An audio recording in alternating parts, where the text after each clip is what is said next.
தேசம் டிவியுடன் இணைந்திருக்க பெல் ஐகானை பிரஸ் பண்ணுங்க. விடுதலை சிறுத்தைகள் கட்சியின் சார்பில் வரும் 23ஆம் தேதி திருச்சியில் தேசம் காப்போம் மாநாடு நடைபெறுகிறது.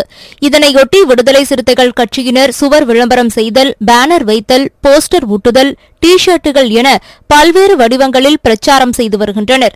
இந்நிலையில் கட்சியின் துணை பொதுச் செயலாளர் எஸ். பாலாஜியின் ஏற்பாட்டில் சென்னை அசோக் நகரில் உள்ள கட்சியின் தலைமை அலுவலகமான அம்பேத்கர் திடலில் மாநாட்டிற்கான வாசகங்கள் தாங்கிய ராட்சத பலூனை கட்சியின் தலைவர் தொல் திருமாவளவன் பறக்கவிட்டார்.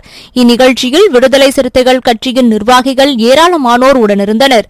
மேலும் பறக்கவிடப்பட்ட ராட்சத பலூன் அப்பகுதியில் பயணிக்கும் அனைவரது கவனத்தையும் ஈர்த்துள்ளது.